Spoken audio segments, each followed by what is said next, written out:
welcome to South Asia Today, a show that provides you the glimpses of South Asia. I'm your host Yeshi. Here are the headlines. Nepal get testing technology for earthquake-resistant houses with Indian support. Japan's soy sauce maker Kikkoman dominates global market.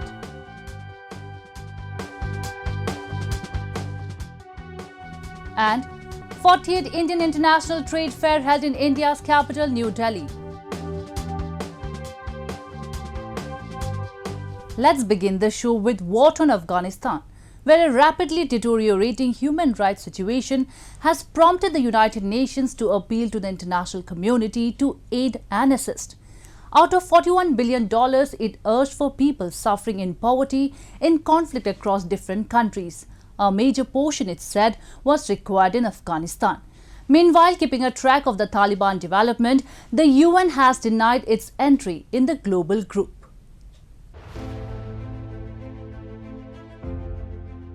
Out of $41 billion required to provide life-saving assistance next year to a record 183 million people worldwide caught up in conflict and poverty, Afghanistan requires the most.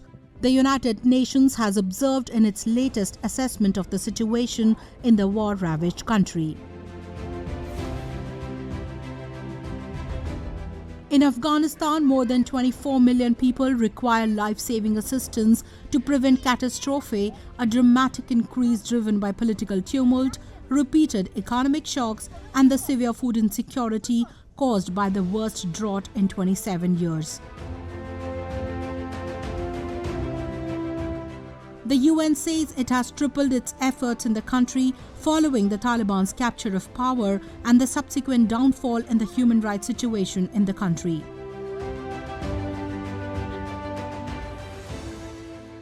We never left Afghanistan, and we're there now with a projected program for 2022 three times the size of the program for 2021 because of the various needs and circumstances that you know so well.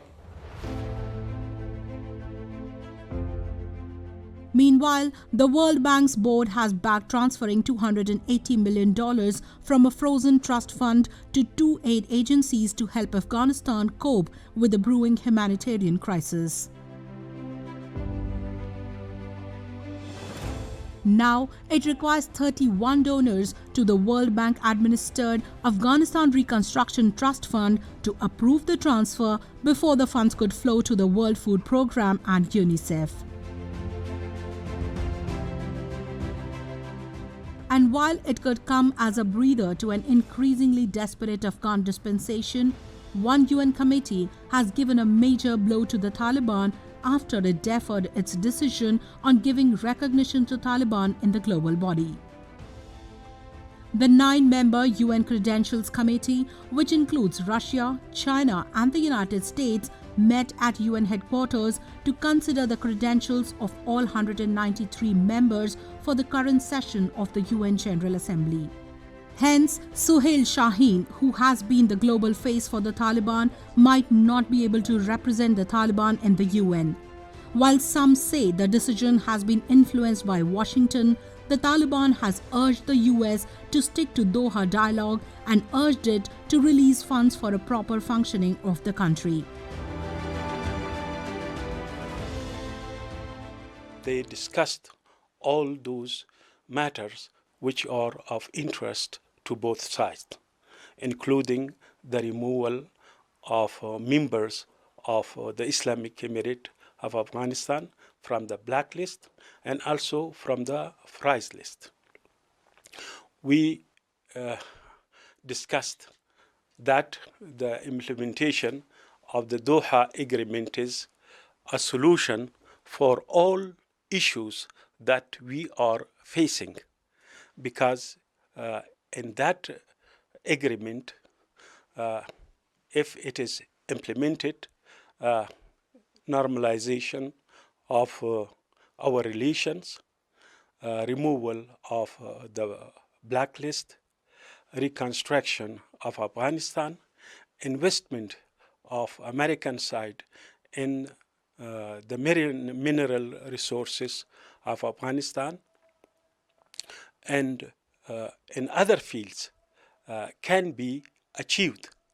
So our request is that the Doha Agreement be implemented. The situation of Afghanistan has turned from bad to worse, where the security of girls, their education, employment and economics are in doldrums. Facing mounting global pressure, the Taliban have for now said they will allow older girls to resume classes once arrangements are made to ensure they can do so in conformity with what the movement considers proper Islamic standards. However, this doesn't seem to be materializing on ground. Even the most regarded Turk schools in Kabul, where hundreds of students took exams recently, were forced to toe the Taliban line.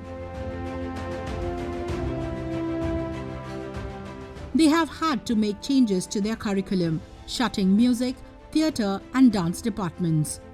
Observers therefore say the Taliban promises for now are hollow, as they haven't changed a bit on ground for the welfare of women, children, or by and large, the welfare of the country. Moving on, in yet another testament to the robust bilateral relationship between India and Nepal, Kathmandu has unveiled its first shock table testing facility in Lalitpur with Indian assistance. The country was devastated by 2015 earthquake in which around 9,000 people were killed and 600,000 structures were damaged. This facility not only adds to the joint endeavours undertaken by New Delhi and Kathmandu towards infrastructure development of the Himalayan nation, but will also boost the morale of natives of the region who have been living in the severe intensity seismic zone. In a first in the country, a shock table testing facility has provided a shot in the arm to the earthquake preparedness of Nepal. Built with assistance from India and the United Nations Development Programme, the facility at Tribhuvan University Institute of Engineering will help the nation in building homes in the regions that are vulnerable to seismic activities. The facility will also enhance Nepal's research and academic capabilities towards constructing safe buildings. The government says the facility comes in line with the major steps being taken to protect the fundamental interests of right to life of people living in the vulnerable areas. त्यसै कारणले हामी यति जोखिमपूर्ण ठाउँमा जन्म्यौं हाम्रो ठूलो जनसंख्याको हिस्सा आज पनि त्यही छ भन्ने कुरा देखिन्छ आज जुन प्रयास पुल्चोक क्याम्पसले गरिरहेको छ धेरै सहयोगी हातहरुको साथमा यो धेरै नै महत्त्वपूर्ण छ जस्तो लाग्छ मलाई त्यसकारणले हाम्रो जोखिममा परेका बस्तीहरुमा चाहिँ अब सम्भावित भूकम्पबाट हाम्रा घरहरुलाई कसरी जोगाउन सकिन्छ भन्ने सन्दर्भमा गर्न खोजेको यो अनुसन्धान र यसले दिने प्रयास र हामीले सरकारको तर्फबाट गर्ने प्रयास अनि नागरिकले आफूले पनि स्वतस्फूर्त आफ्ना घरहरुलाई बासहरुलाई सुरक्षित बनाउनु पर्छ भन्ने एक प्रकारको जागरणको लागि पनि यो महत्त्वपूर्ण छ. The Government of India engaged several international organizations with the project in March 2018 to provide socio-technical facilitation and consultation services to 50,000 earthquake-affected households. The shock table testing facility is expected to be instrumental in identifying appropriate retrofitting technologies that will be needed to make Nepal's traditional houses safer and resilient. Indian side says they are happy to share the technology and assist one of its closest allies in this major task that will help people retrofit their homes instead of rebuilding them in entirety. The purpose of GY housing project was not only reconstruction of earthquake damaged houses but also creating a repository of information, technology transfer and research activities. During the implementation of this project, it was felt that a number of affected people preferred to retrofit their house instead of building a new house. For retrofitting, it was essential to test the seismic performance of alternative retrofitting solutions. For this purpose, UNDP with the support from Government of India, has built this shock table facility in the premises of this institute in collaboration with DUDBC and the Ministry of Urban Development. As of September 2020, 211,985 resilient houses out of the project target of 335,700 have been reconstructed across 32 districts where the 2015 earthquake had severely damaged people's shelters and homes. While millions of dollars flowed in under international assistance to provide rehabilitation to thousands who were rendered homeless post-disaster, the Indian contribution in rebuilding exercise has been instrumental. As part of the reconstruction process initiated after the 2015 mega earthquake, over 50,000 private houses have been constructed in Gorkha and Nuwakot with Indian aid only. New Delhi, which is involved at several developmental fronts with Nepal, including those of developing railways and laying of gas lines among many, has committed to assist Kathmandu at all levels in order to provide additional impetus to the decade-old partnership between the two. Now we take a look at some happenings in Asia in our segment called Asia Watch. European, Iranian and Russian diplomats sounded upbeat as Iran and world powers held their first talks in 5 months. The meeting in Vienna ended a long hiatus triggered by the election in June of Ebrahim Raisi, an anti-Western hardliner. The talks are effectively indirect negotiations between Tehran and Washington, with other officials shuttling between them. The Islamic Republic's top negotiator, Ali Bagheri Kani, demanded the removal of all US and European Union sanctions imposed since 2017. He also said that the United States and its Western allies should offer guarantees that no new sanctions would be imposed in the future. Meanwhile, Israel PM Naftali Bennett expressed worries, saying Iran will secure a windfall in sanctions relief in renewed nuclear negotiations with world powers, but will not sufficiently roll back projects with bomb-making potential. Israel, which is not a party to the talks, opposed the original 2015 pact as too limited in scope and duration. Israeli leaders have long threatened military action against Iran if they deem diplomacy a dead end for denying it nuclear weaponry.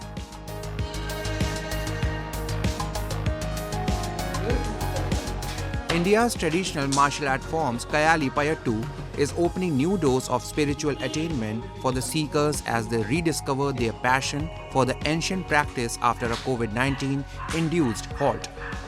Kayali Payattu involves training with weapons and freestyle as well. The training begins with a huge baton which is nearly 6 feet long and then eventually moving to smaller wooden weapons like mochan, a smaller staff, and ota, a curved stick. The martial arts form also includes power yoga and massaging routines. Most traditional martial arts schools in India were shut because of COVID-19 in 2020 and did not fully recover after the first unlock. However, the practitioners are confident that their preservation efforts will again peak as the coronavirus cases have lowered across the country. Kalari Payattu is considered to be one of the oldest martial arts disciplines in the world and used to be practiced by warriors in India's southern Kerala and Tamil Nadu state. It is still practiced in some regions and is popularly used in filming stunt scenes in movies.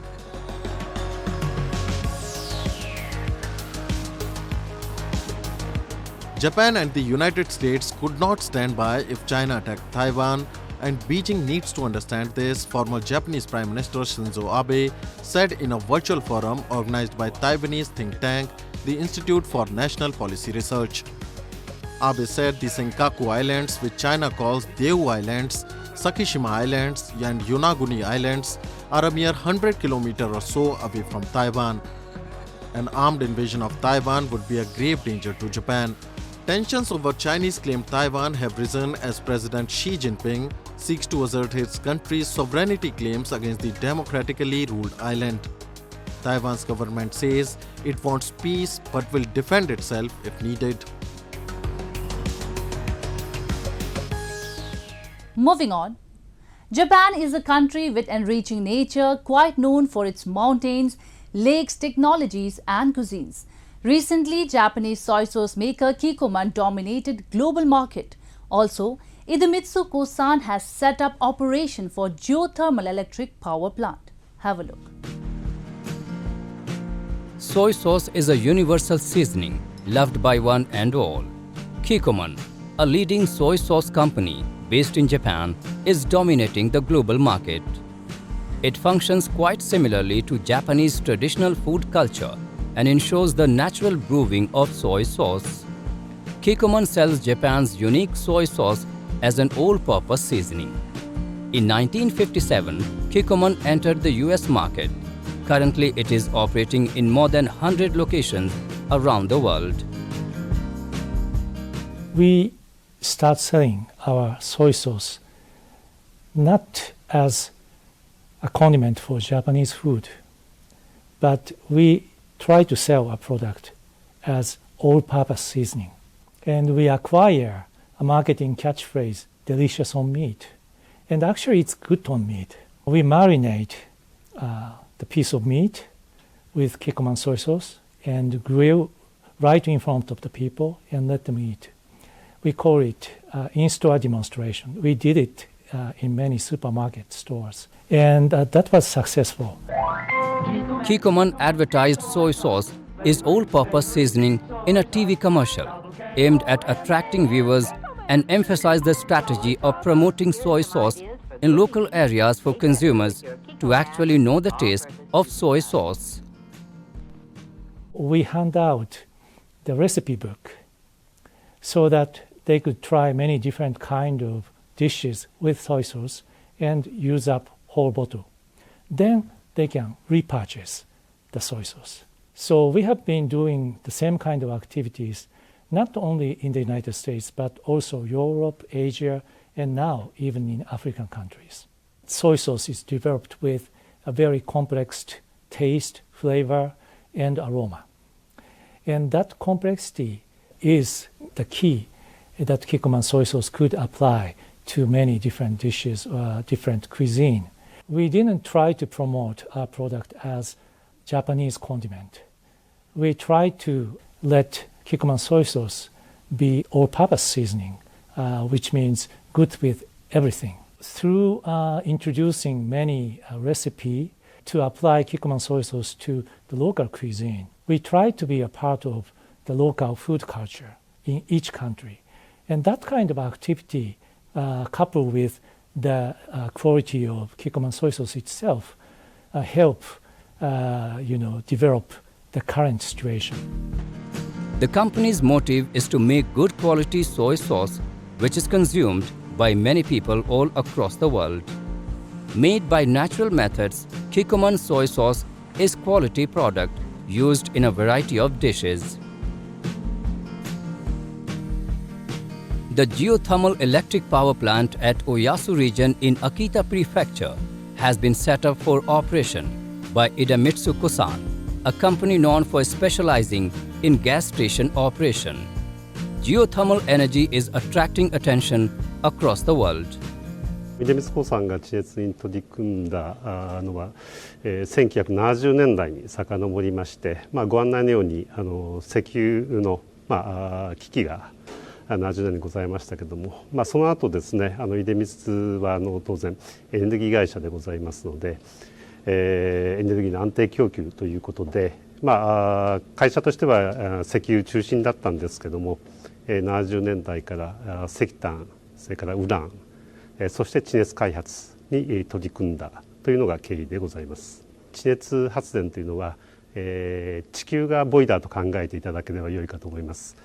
で我々井戸を掘りまして、それが、大体1500メーターから3000メーターほど井戸を掘りまして、その井戸の中からですね、地熱の流体、水蒸気熱水が出てきますが、それを分離して蒸気をタービンに送って発電するという仕組みでございますので、ご案内のように日本というのは火山国でして、非常に多くの地熱の不損量ポテンシャルがあります。そういう意味で、純国産のエネルギーだというところが一つの特徴でございますし、また地熱というのは、CO2 の排出量が非常に少なくて、環境負荷が小さいということで非常にクリーンなエネルギーということがまた一つの特徴ですね。再生可能エネルギーの一つですけども、自然環境の影響を受けて変動しますけども、地熱というのは非常に安定的なベースロード電源として見なされておりまして、安定的な地域活用電源だというふうに思っています。海外での調査もやりたいということで、まだスタディの段階ですけど取り組み始めたところです。